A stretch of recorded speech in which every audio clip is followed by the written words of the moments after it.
Hello, everyone. Welcome to today's career conversation. Thank you so much for joining us, those of you in person, those of you on Zoom.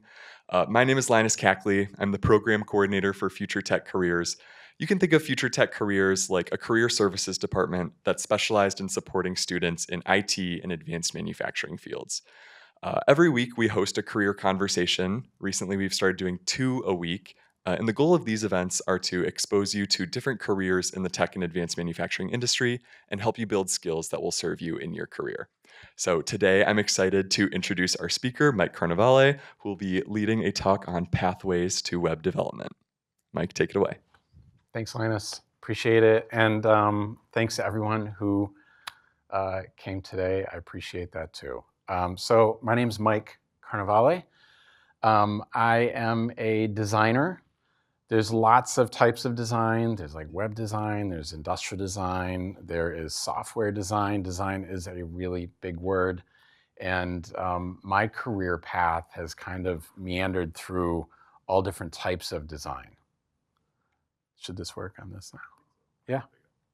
So yeah, I'm from here. I live here, and I'll tell a little bit more about my story in a second, but I first would love to hear from you all of who likes to make things. To make stuff? Everybody here. I don't know if I can find out on Zoom. How many people do we have on Zoom? 8 people. So any feedback on the Zoom attendees? Do you like to make things?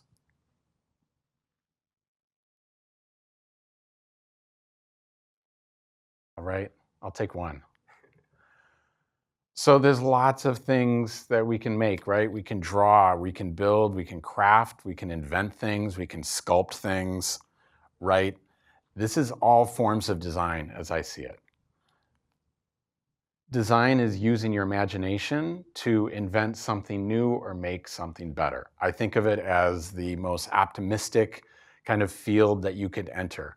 And I think actually a lot of the work that's done here at CC and the programs at FutureTech all have something to do with imagining something and then being able to build it. And that's what I've done my whole career. Is I have always just been fascinated about imagining things, drawing them, and then exploring how I can actually make them.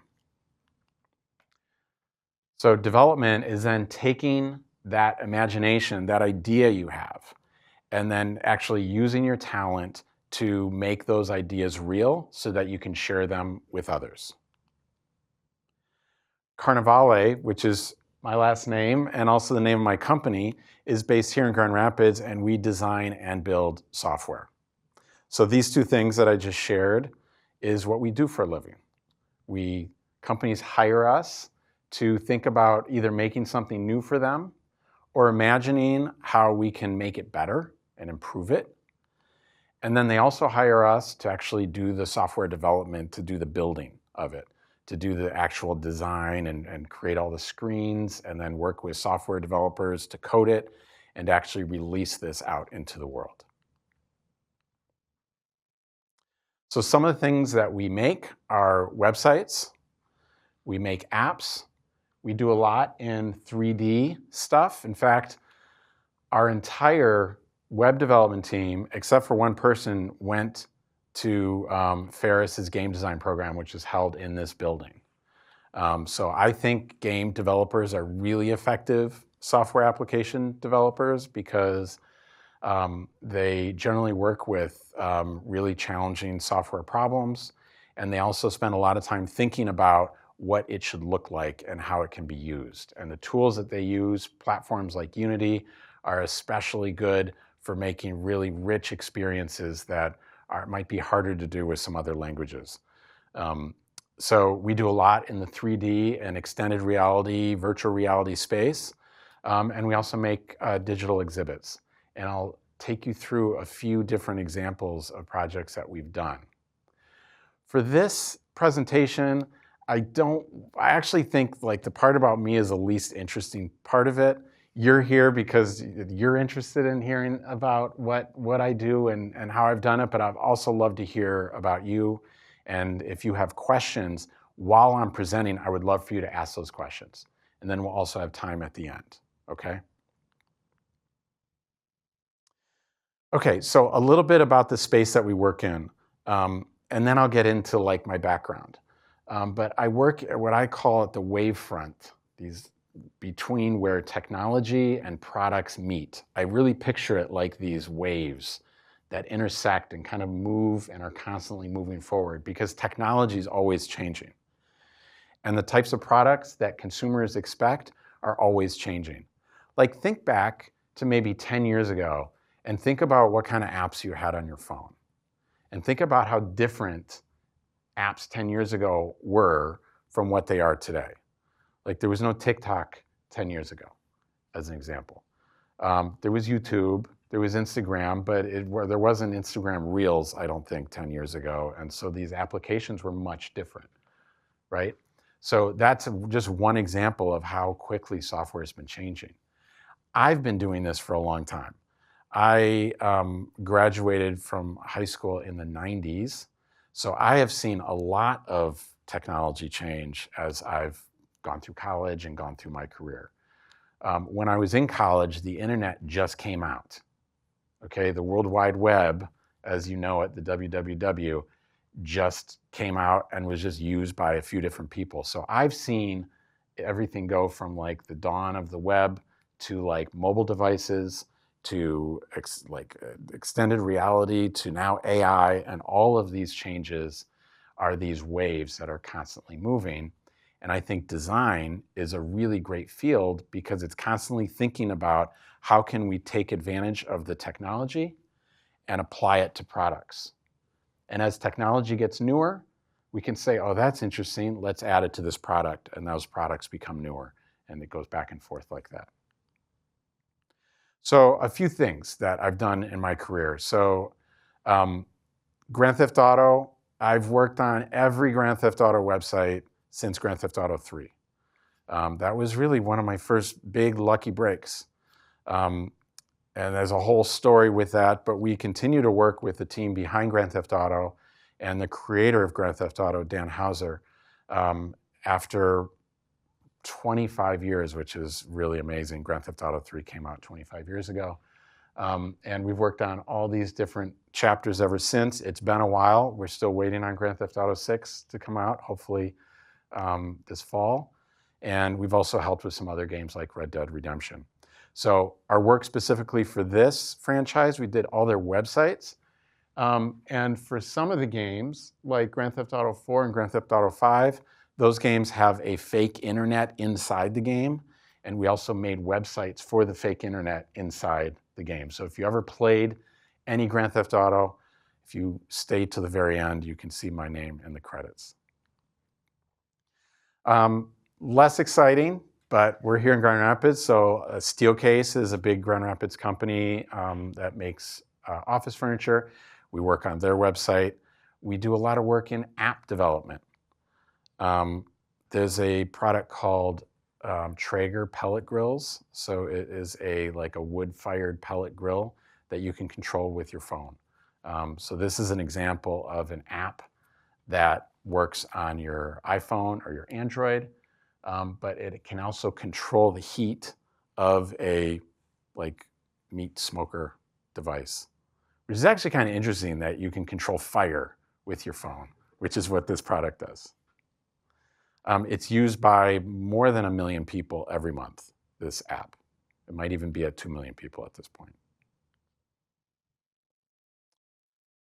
Sometimes we make games. We do a lot of work with Honda, the motor company, and their R&D group. Research and development groups are highly secretive, so they're usually working on advanced things kind of behind the scenes, and sometimes those products make it to the world, out into the world, but a lot of the products just stay kind of in their secret like R&D world. One of the products, and I should have included a picture, is an app for a scooter called Moto Compacto. And for those, if you've got your laptop out, if you look up Moto, M-O-T-O, Compacto, C-O-M-P-A-C-T-O, by Honda, it is a really cool scooter that folds up and you can put it in your trunk. It has like I think like a 15-mile range, and it can go up to 15 miles an hour, I want to say, on one battery charge. But we created the app for that. That's one example of another example of an app that talks to a physical device. So the Traeger thing I showed you talks to a device. That app also talks to that scooter, and we created a design so that you can kind of track your progress and earn trophies, but you can also control the scooter by locking it, unlocking it with friends, controlling the lights, and so forth. Really cool project. Also for Honda, we made this app. It's called Oyaji. This is a free download from the App Store, and it's this kind of like hide and seek style app that I don't know if anyone's familiar with the game called Hidden Folks, I think is the game. But this tells the story of Honda and how Honda started. So Honda hired us to create a game to help communicate the culture and history of the Honda story. And just a sidebar, it takes place in Japan after World War II, where Mr. Honda, the creator of the brand, started attaching motors to bicycles. And so Honda became a motorcycle company first before it became a car company, and obviously now it's a huge company. So this is a fun little game and shows different scenes. And we built this. The development team that all went to school here developed this in an application called Unity. And we had an illustrator who's also on our team create all these illustrations. And you basically are like looking to find little things hidden in the scenes. This is kind of a cool project. It's for a company called Golf Logics. They're based in Scottsdale, Arizona, and it's a golfing application. They have scanned all of the greens around the whole country. So with LiDAR, which is basically like a photon-based thing that can see objects and determine the shape of objects. We use that to be able to show how a ball will roll on the green. This one over here is like an augmented reality. So as you hold your phone up to the golf course, it shows you which direction the green is rolling. So it's almost like you have like an X-ray vision of how to putt. There's so many things you can do with technology. And there's so many things that still haven't been done. And there's so many ways to apply your imagination, especially younger generations who grew up with this stuff. Like you're using this every day. You have a whole different perception of it than someone from my generation who didn't grow up with that. That we're kind of coming up with these ideas for you all. These ideas are almost even more available because you have been thinking about it in some ways longer than we have. I think you'll like this one. So 3D and XR. Has anyone, you familiar with the Apple Vision Pro? Have you heard of that? And the Meta Quest headsets. So we've done a few things. So this is for can everyone see that? It's for an automotive interior company. This company helps choose the finishes that go on the inside of your car, if it's like a wood grain or a carbon fiber.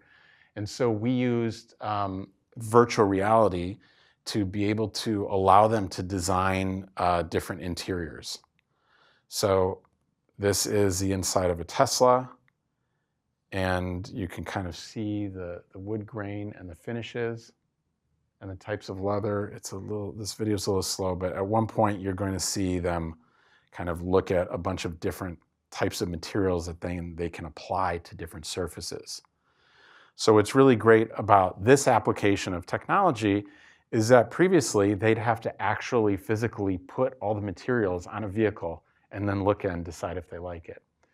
With virtual reality, we said, why not just have a 3D model of it that you're sitting inside and you hold up your hands, and then you can grab a material and just apply it to a surface and then see what that surface looks like. In this case, you can change the environment to see different reflectivity. So I know the title of this is My Carnevale's Journey Through Web Development. Web development is where I started, and we still do web development, but technology, like you can do this in a web browser. So web development is a very big umbrella term now. I think we've all seen things in web browsers. It's like everything from using Gmail to watching Netflix to interacting with 3D stuff. Like a web browser really is a window that has a ton of opportunity, technically speaking. So this is called SkyLens. It's for the Meta Quest. You put it on, it has pass-through video so you can see the space around you.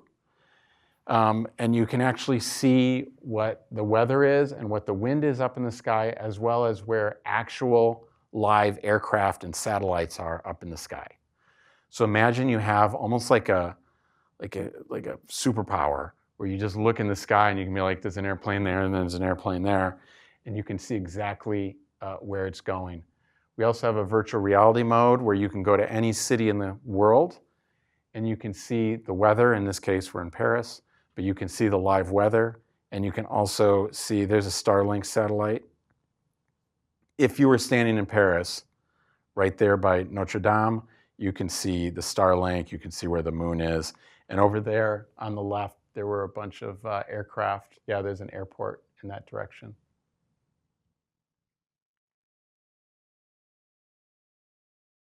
This is another, this is an Apple Vision Pro. This is an extended reality experience that is for emergency responders to be able to plan an emergency response for an environment. So in this case, this is looking at the LA wildfires from last winter.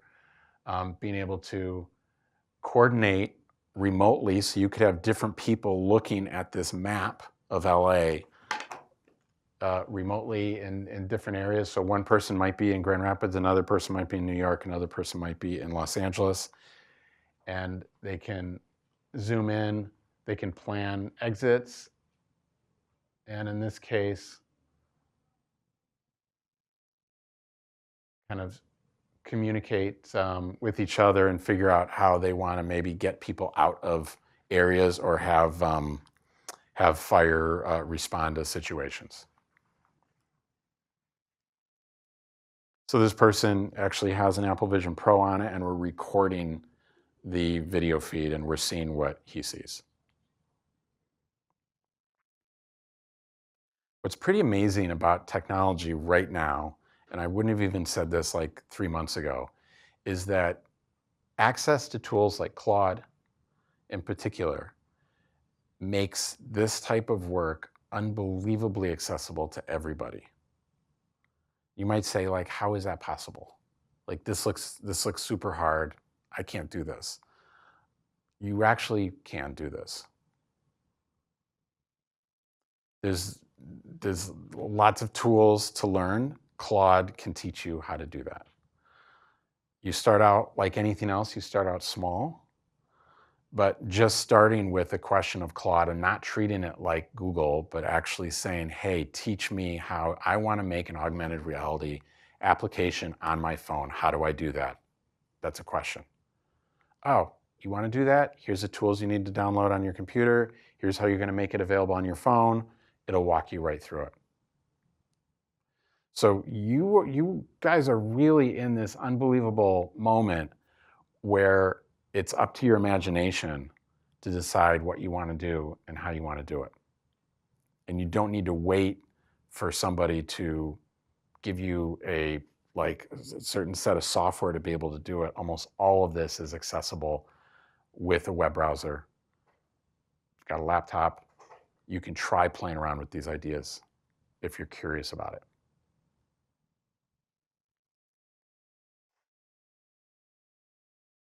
Has anyone played around with AI stuff for coding like beyond you have?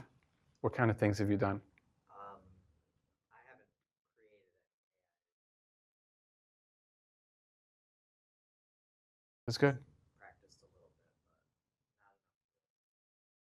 but not enough. What I've discovered with it is that we have so many intuitions about what we can and can't do that we don't even ask AI to help us because it doesn't even occur to us that AI may enable us to do that. So we don't even ask. Do you know what I mean? I do that sometimes with like writing prompts.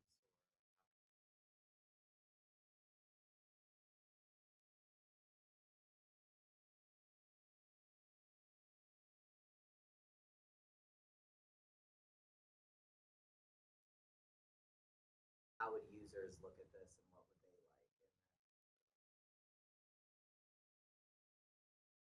like? Oh, great. Great.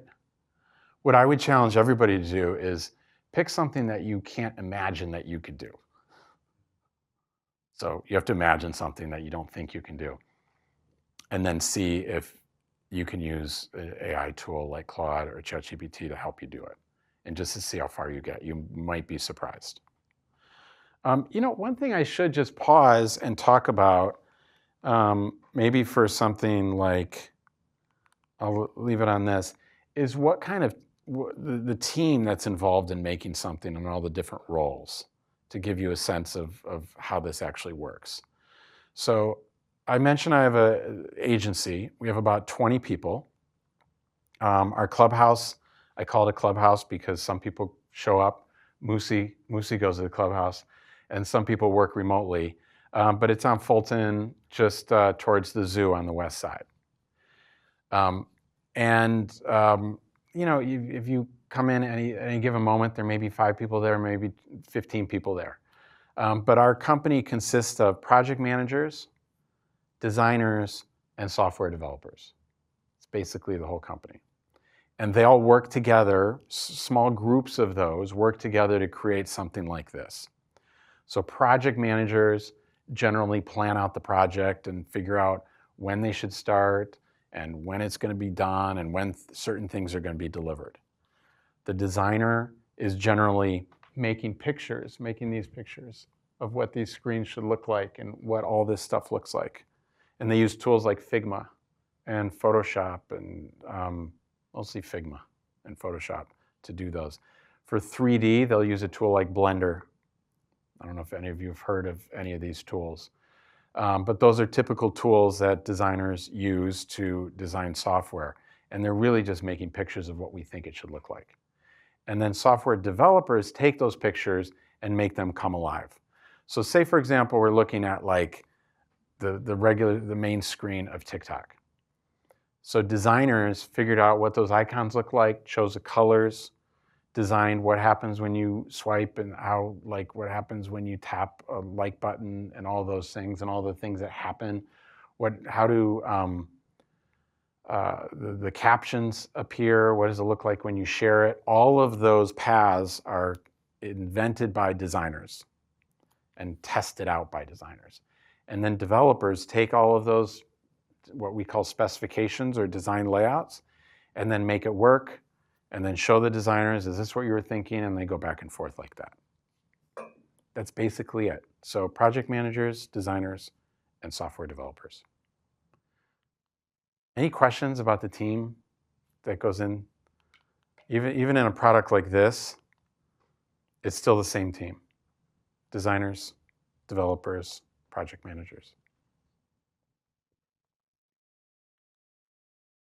Okay. I'm going to talk about some digital exhibits that we work on. So we work with the Hip Hop Museum, which is based in New York. It's based in the South Bronx, where hip hop originated. I've been involved with the Hip Hop Museum for a very long time now, and it's been very exciting to see it come alive. The museum will open next year. It's been an idea before then. And I was kind of impatient with having the museum not be open. I wanted to have a space that we could start showing some of the collection. And the collection includes artwork, special exhibits by magazines like Wax Poetic, and a gallery with certain things that have been donated to the museum by artists. So we created a virtual museum. You can go to this. It's in spatial.io. So you can go to this in your web browser. So spatial.io. and look up THHM, or the Hip Hop Museum. And so we built a club. We've had parties in the club with actual DJs for particular events and fundraising and things. So this is the club venue. We've got, you saw the gallery. We also have a music studio showing where music is actually produced and made. We have a park, which is kind of where hip hop originated, out in a park. It was kind of an outdoor event. This is actually a video from one of the events. And then here's a studio. So this is an example of a digital exhibit that is created in a web browser. Spatial.io is a very interesting platform where you can create any of your own worlds. And it's accessible through a web browser. We also made a digital, or like a physical digital exhibit at the Grand Rapids Children's Museum. This particular exhibit is out right now, and while it looks kind of basic, there's some really interesting digital things happening behind the scenes. When the museum hired us to create an exhibit, we didn't want to just have like iPads for kids to like swipe on. Like that's not, I mean, kids grow up on iPads. There's nothing special to a kid. So we wanted to make something very tactile, but also responsive and very unique. And so the way this works is this particular exhibit is called Weathering Emotion, and it's helping young children understand their emotions by using weather as an analogy. So what we did was we have these blocks, and these are 3D printed blocks that have these weather characters on it. And there's actually a little NFC chip in the bottom on each side of the block.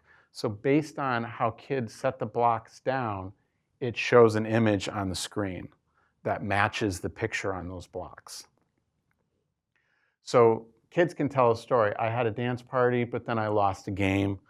And then they can hit a button, this button right there, and then it actually prints a coloring sheet of their particular story. And I think we calculated there's like hundreds of thousands of combinations of stories that kids can tell about their emotions by interacting with these blocks. So there's lots of interesting ways you can apply technology that is beyond the screen and into 3D and like physical spaces. Okay, any questions before I talk about my path? Questions about our work? So yeah, I made this really quick video because this is kind of, we're going back in time, all the way back to the beginning. Okay, so I was born here in Grand Rapids. I studied industrial design at Carnegie Mellon University, which is a school in Pittsburgh. Industrial design is a study of basically product design, like designing physical products that get made. So these chairs that you're in were designed by an industrial designer. The laptops that you're using were designed by industrial designers. So these are product designers that make anywhere from consumer products to institutional products like this to cars, is a form of industrial design.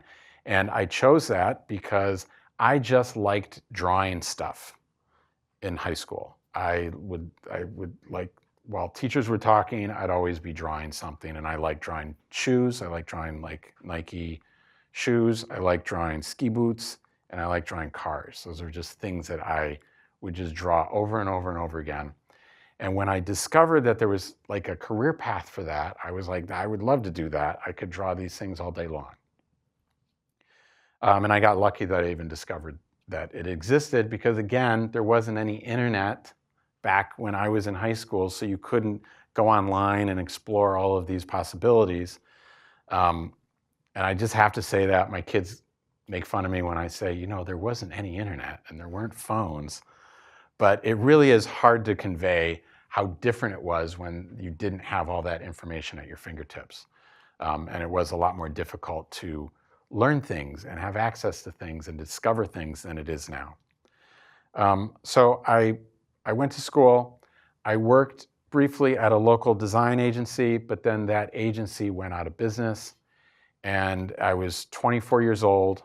I was unemployed. for almost a year. I could not get a job. I was living at my parents' house, specifically in my sister's old bedroom that was all covered in flowers. And I was just trying to figure out what to do next.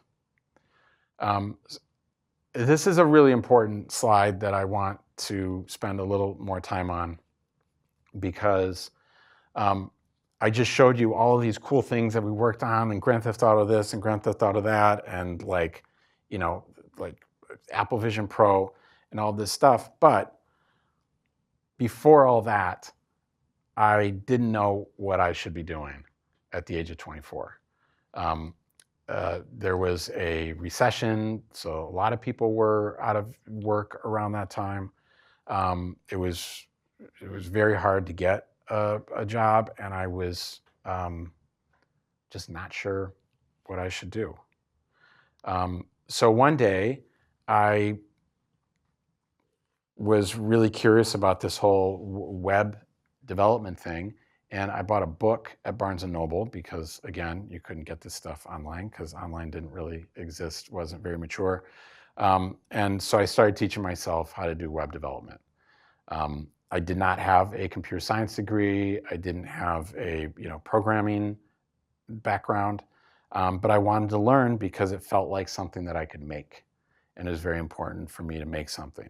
And I also didn't want to wait for someone to give me a job to teach me how to do that. I just wanted to learn how to do that. And that turned out, and I had to borrow the money for that book from, my mom just gave me the money to get the book. I told her what I wanted it for. She's like, go ahead and get this book. And so I learned HTML. And HTML is a language that most websites are written in. And I started slowly but surely learning how to build websites. I started freelancing, doing websites for other people. I got extremely lucky by getting the Grand Theft Auto project. And before I knew it, over a course of like maybe 3 or 4 years, I realized that I was actually in business for myself. So I did not set out with like a business degree, or I didn't go to a bank and say, I'm going to start my own business. I just started making things that gave me a lot of joy to be able to just be, here in Grand Rapids in my little apartment, making the Grand Theft Auto 3 website for millions of people was a very exciting thing for me, that I could both design it and build it and release it and then see it on the news and on TV was actually really, really exciting. And I kind of stayed down that path for the rest of my career.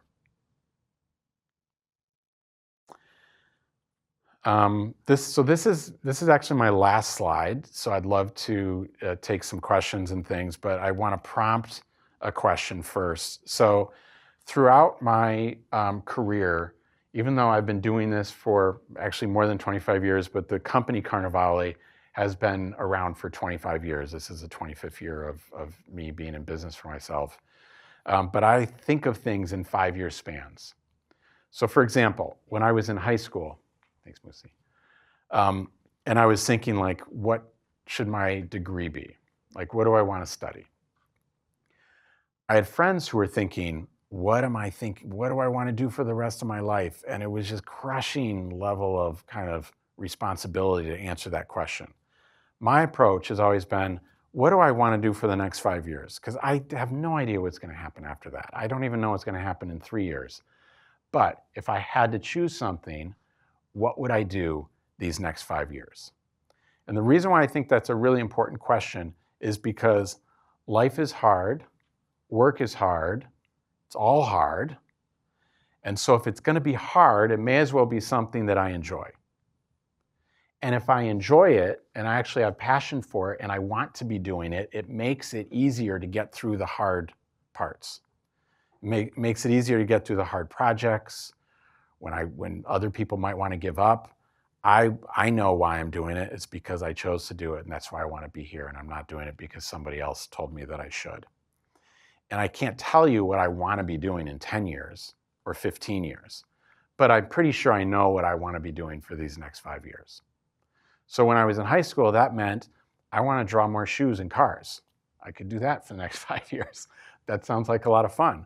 So college was really hard. We worked a lot. It was like a 70, 80 hour a week job. That's how college felt for us. And I got through it because I really loved doing it. And then when I graduated from college, I actually did that for a little bit. But then I saw this whole web stuff, and I started doing the web thing because I was like, that's what I actually want to be doing for the next 5 years. And so I freelanced for about 5 years. And then freelance got too busy. And I was like, you know what I want to do for the next 5 years? I think I want to hire some people and see how that goes. So, what do you want your next 5 years to look like? And maybe you've already thought about this question, which is why you're here, trying to make that happen. Or you are here because you're trying to figure out how to answer that question. I think both are really good reasons to be here. So I applaud everybody here, both in the room and on Zoom, that you're thinking about what you want to do and exploring that. There's a lot of people out there who aren't, so well done to you all. All right, so maybe, and if you don't want to answer this question, if you have other questions that you want to ask me, that's fine too. But I'm happy to answer anything you want to know about design, software development, product design, 3D modeling. I've seen a lot. As we open up to questions, if you're in the room, feel free to raise your hand. I'll pass the mic to you so people on Zoom can hear your question. And then if you're on Zoom, feel free to drop your question in the chat. We have 2 already. So I'll get started with reading those to you, Mike. Our first question is from John. Do you have any concerns about AI disrupting the entry-level job market in tech and design in the next 5 years? Why or why not? That's a great question. I think everybody across the board in any industry is asking a very similar question. I do a lot of thinking about how AI impacts our industry and our market because it's my job to look at that intersection between technology and products. And AI is obviously the number one new kid on the block that we have to kind of figure out what the opportunity is. I really think it depends on how individuals engage with AI. There's movements that say, I'm not going to touch AI, and I don't like AI, and I'm not going to use AI. And that's fine. I think those movements are kind of like vinyl records. Like, there's a market for it. In fact, lots of people love vinyl records, right? It's not streaming. It's not, you can't carry it around on your phone, but people like the quality of it and the tradition of it. And I think there will be products that will be made by people who are writing it by hand. And I think that's probably fine. I don't think there will be a lot of that work, but I think it's going to be out there. I think of that like artisans. So for people who want to engage in technology and recognize that AI is going to be the number one kind of new change in technology, the biggest since the web came out, I would say, then they have to ask themselves, how can I use AI to my advantage? The advantage that I see with AI and for individuals, companies, and individuals getting into the field is how can you use AI to create something that couldn't have been made before AI? That is the key question. I'll explain that a little bit. So right now, there's a lot of action of people saying, I'm going to take AI and I'm going to make things faster and cheaper than I could before, right? So let's say I want to make another version of Gmail. AI knows how to do that because it sees Gmail all over the place and you can quickly make Gmail. So if you're a new developer getting into the field and you just want to make old things, AI will take your job because AI can do that better and faster. But if you are a new person getting into the field and you have a great imagination and you can think like a designer and you can say, okay, I know we've got AI can make a Gmail, but what products can AI make and what experiences can AI make and be part of that couldn't have been possible before? and how can I leverage that to both learn quickly and to be parts of teams that are making these products. And I think there's actually going to be a lot of business in that space. Like think, for example, let's say a workout app. Right now, if you've got an exercise app, it's kind of the same exercise app for everybody, right? Everyone opens it up, they might see the same exercises. Maybe they can do some customization, but it's basically the same app for everyone. What if AI allows that workout app to be totally customized for every single person? Someone who might not have good like knee strength, someone who might not have good eyesight like me that can't like read easily without my glasses. So that's an example of using AI to provide a hyper-personalized experience to every single person using that app. So it's a long answer, but I think there are going to be a lot of opportunities for young people especially to use AI to actually innovate and not just to crank out something that's already been done. But it takes a lot of imagination. Our next question in the chat is from Jeremy. Can you share how you got lucky with Grand Theft Auto? Yes, I will share that. So we have to go pretty far back in time. I was back before websites. There was things called bulletin boards, which is basically like Reddit. And I would go to this bulletin board talking about hip hop music. So my work with the Hip Hop Museum is part of my passion for hip hop music. I had the #1 hip hop show in Pittsburgh back in the 90s on my radio show. And so I was just very involved with it. A friend of mine from that discussion group had a website called the Original Hip Hop Lyrics Archive, which was a predecessor to Genius.com. I don't know if anyone sees Genius.com and all the lyrics. So this was the first website that had all rap lyrics before Genius.com came out. And Rockstar Games, the maker of Grand Theft Auto, wanted to create a fun web app called the Rhymerator, which would allow anybody to write their own rap lyrics. So Rockstar Games reached out to my friend who had this rap lyric repository and said, hey, would you help us make this thing? Do you know anyone who could make it? He said, I know a kid in Grand Rapids, Michigan, who could design and develop this thing. So that was in 1999 or 2000, something like that. So we created that thing. It actually got pretty big. It was in like a Rolling Stone. It was in like entertainment, a bunch of magazines and TV shows, and it got a lot of press. So after that, Rockstar Games asked me if I would design and develop the website for a new game they had coming out called Grand Theft Auto 3. So for those, I know this is going way back. Grand Theft Auto 3 was the first Grand Theft Auto game that really became huge. It was the first kind of first-person view. Previous versions of Grand Theft Auto was like a top-down. I had never heard of the Grand Theft Auto game. Most people had not heard of Grand Theft Auto. This was in like April 2001. I had a full-time job at a design agency here in Grand Rapids. I was engaged to be married to my wife. We were going to get married in September.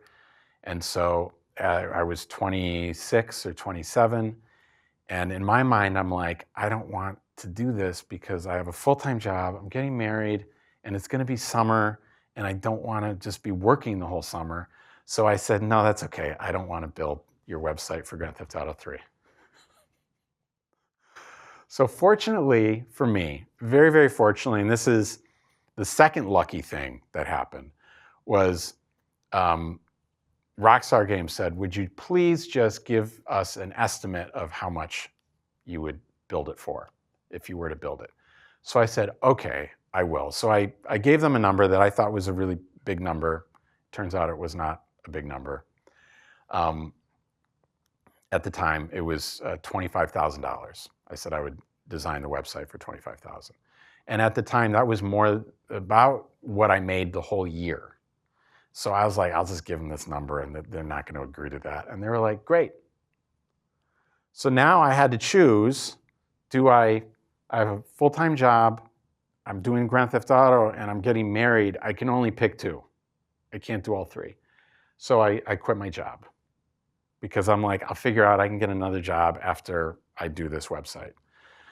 So that turned out to be a really lucky moment in my life, even though at the time it made my life actually pretty challenging because there was a big recession, what's called a dot-com boom that happened, a dot-com bust. So there were a lot of like websites that were overvalued, and then the market kind of collapsed. So after that website came out, I was unemployed again. So the second time I was unemployed, but this time I'm married, which is it's worse. And so that's why I just kept trying to find jobs and trying to freelance to be able to do more work. Rockstar Games actually offered me a job, a full-time job to work at Rockstar Games that fall. I chose not to do that because it was right after 9/11. So 9/11 had happened that September, and New York was not a very nice place to be in. There was a lot of fear, understandably, in the city, and I knew that if I worked for a game company, I would just be working all the time. And it's not the kind of way that I wanted to start our marriage. So I just kept doing freelance websites and eventually got to do Grand Theft Auto Vice City, and they asked me to keep doing these. So the whole time, like, this Grand Theft Auto thing's getting huge, and they just kept coming back to this kid in Grand Rapids, Michigan to keep designing their websites for these multi-billion-dollar games. Grand Theft Auto 5 sold $1 billion in 3 days, which is still the biggest entertainment opening of all time. Like, Avatar doesn't do that, Star Wars doesn't do that. Grand Theft Auto 5 and maybe Grand Theft Auto 6 will be the game to beat that record. We have a few more questions in the chat, but before we read those, do we have any in-person questions? Yeah. Is this too much detail? Is this useful? I don't. Okay. Yeah. Great. I'm wondering about freelancing. Yes. I'm only in my second semester and I don't have any like professional experience designing web pages. However, I feel like I'm pretty good at it, and I think Yep. that I could start kind of trying to put myself out there and find some freelancing jobs, but I don't want to do anything unethical, or I don't know if there are like issues with licensing. Like, I don't want to make somebody a website and then be sued for something that I didn't know because I haven't graduated. Just the whole business stuff. Okay. Yeah. Fair enough. So, have you ever made a website? Just like personal projects. I've not made and posted Okay. anything. So, when people are getting into a field, either they are graduate from school and they're looking for a job, or they want to freelance. My advice to them is always the same. Just start making things right now. Don't wait for someone to give you money to do it. You have time in your day, after hours, whenever. Just start making stuff, and make stuff based on things that you enjoy and you're into. Okay, yeah. Okay? Once you start doing that, it makes it so much easier to self-freelance, because the first question someone's going to ask if they're looking to buy a website from you is they'll want to say, show me some other websites that you've made. That's the first thing, which makes sense, right? If you're I don't know, buying any sort of service, you'll want to see examples of what they've done so you know what you're getting. Right. So what I recommend is find something that you're interested in and excited about online, whatever, and make it as a hobby site. Okay. So if there's an organization that say, hey, I'll make you a website. Go to a nonprofit and say, do you need a website? I'll make you a website. Your church, your community, everybody needs websites. Yeah. Just make one. You do enough of those, people will probably just start coming to you because they're like, yeah, I know they make websites. You might want to talk to them. Then you can make your company and you can be like, look at all the websites I've made. I see. And that makes that conversation go so much more easily. If you're a fashion designer, make some stuff, put pictures up, right? That's how you get it going. Don't wait for someone to give you that experience. Now, as far as the second part of your question of like, what's the ethical part? As long as you're just making something, there's no ethical problems with being Right. graduated or not graduated. Okay. Okay. There are business things that you have to do, Right. like you have to set yourself up as an LLC, which you can do online, and there's a whole bunch of things to do that the right way and to make sure that you are giving them what they expect you to give them. Yes. That's a different conversation. But the first thing is just start making it. Okay. Thank you. Yeah, great question. Thanks. Our next question from the chat is, what was more fun to work on, Grand Theft Auto or Red Dead Redemption? And also, which one was harder to build or make? Great question, and just great question from everybody. I really appreciate that. That's a good question. For Red Dead Redemption, we worked on the official companion app. So it's an iPad app or iPhone app that worked with the game. So you could actually log into the app and use it as a map. So if you've played Red Dead, you know the map mode, and it's very useful because you kind of want to see where you're going and where the missions are and the challenges. So you could have the tablet next to you and have it live update based on what's happening in your game. You'd log in with your PlayStation account, I think, and Xbox Live account. But I would say Grand Theft Auto has always been the most fun, just because it was such a major cultural thing. To be affiliated with that and to be able to work on it for such a long period of time while just always being this little team here in Grand Rapids. The hardest part, I would say, the most kind of nervous part for me was we would get screens in advance. And I was just scared that it would somehow get out or somehow leak or something, because as you know, like advanced screens of anything, I don't know if anyone remembers when some Grand Theft Auto 6 video leaked maybe a year or two ago. It's a big deal. So we're really proud that we have high level security controls on all the things that we do and never experienced any issues with that. Next question from the chat. Dave asks, you mentioned the team at the clubhouse of designers, project managers, engineers. How important would you rate communication and accountability as transferable skills for being successful on a team as a student entering a fast-paced industry? That's an excellent question. Excellent question. So we have three primary values in our organization. It's compassion, intelligence, and talent. So within compassion are things like effective communication, listening, being present, all of these things, like being kind to people. Those are absolute essential, number one. So I would rather have a compassionate person with mid-level talent on the team than the best talent of all time with no compassion and is just a total jerk. So, and doesn't communicate well. So communication is essential. In fact, I would say to the person's previous question about AI as a junior developer, the biggest way you can distinguish yourself in your career is through bringing those very human qualities to your job. And it doesn't get more human than being able to bring compassion. That's something that AI will never be able to compete with. So all of those aspects of interpersonal communication, being able to work with others, and being kind and just being part of a team is absolutely essential. Great. Well, we're coming up on time, but we probably have time for about one more question. Yep. Right. So you'd mentioned that you had left your previous job around like 24 and then decided to pick up on coding or web design. Did you deal with like imposter syndrome, or if you did, how did you overcome it?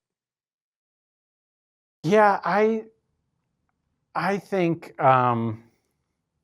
that's a good question.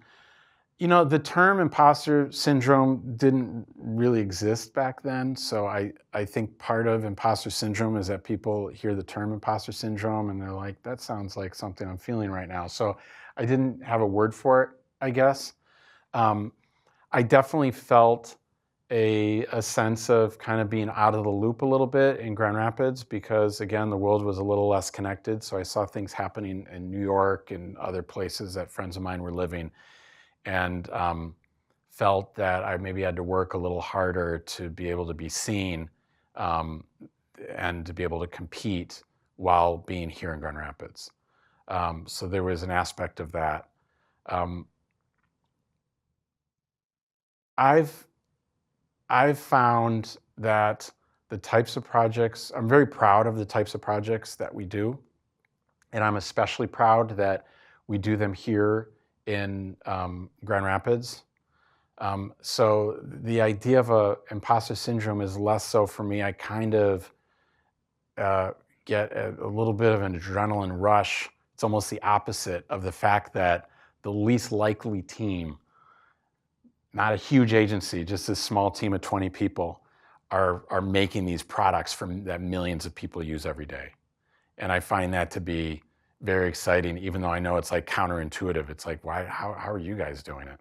And so I think some people might feel that from an imposter standpoint. I feel it from like, check me out. Like, can you believe that we're doing this? And we love it, and we're just going to keep doing it. Thank you. Thanks. That is a great question to end on. So, Mike, thank you so much for this talk. Let's give a round of applause. Thanks, Linus. And really, thanks everybody for your time. You've had really great questions. I don't know if it's required to ask questions, but if it's not required, and everybody came through with it, so thanks for making the most of this time. I appreciate it. One last thing. This is my contact information, so if you do have any questions, feel free to message me directly. I'm always happy to continue giving any advice that you think might be helpful. All right. Can I steal that clicker from you? Oh, yeah. Sorry, I can shake your hand too. Thank you. All right, so thank you everyone who came to this event in person. Thank you everyone on Zoom. Special thank you to Adam and Kevin from our media technologies team for making the Zoom look so great. And last but not least, Mike, thank you again for this wonderful talk. Thanks. Before I let you all go, just wanted to share a few FutureTech updates. All right, so as I mentioned, we do career conversations every week. For the rest of the semester, we'll be doing 2 career conversations per week. And our first career conversation next week will be on Monday, March 24th, 12:30 to 1:30. And our program manager, John Remery, will be leading a workshop on how to use LinkedIn. So more information about that is on Raider Connect, and I hope to see you there. It'll be same place, both in this room. You can also join on Zoom. Now, looking at the open internships, this slide has been the same for the past couple of weeks. We have a network engineering internship open at Beacon, a Makatawa Technologies IT help desk internship, and pretty soon we'll be launching a Code on Wheels internship for a general IT support intern. That being said, I know this slide has been the same for a couple of weeks, but keep an eye on our Canvas page, especially as we're coming up on the end of the semester, because we're going to be having some new internships popping up that are really exciting. Lastly, for program updates, we have an upcoming tour of Davenport. So if you're interested in seeing what Davenport has to offer in terms of 4-year degree IT programs, this is a great opportunity to get a tailored tour about what it's like to be an IT student at Davenport. If you're interested, the RSVP form is on this QR code, or you can also access that in our Canvas announcements. There's only a few seats left on the bus, so sign up sooner rather than later if you want to come. Lastly, if this is your first FutureTech event, we'd love it if you could scan the QR code on the top right. That will take you to our interest form, which gives you a spot to leave your email so that we can follow up with you and tell you about the next time we have another cool event like this. And then if this is not your if this is not your first FutureTech event, you know the drill. Our attendance form is on the bottom right. That gives you a place to leave feedback on this event and also track that you were here to help you meet your 2 hour per month monthly engagement goal. I've mentioned this at a couple of past events, but we're also now offering badges for participating in FutureTech. Digital badges are just a way for you to show the skills that you're building through participating in this program. So just by showing up at this event, you can get a professionalism badge. And then the badging form, which is attached to our attendance form, also provides a breakdown of the activities that are needed to earn all 9 of FutureTech's badges. With that being said, that is the final announcement. So thank you all again so much for coming to this event, and we hope to see you next week, Monday.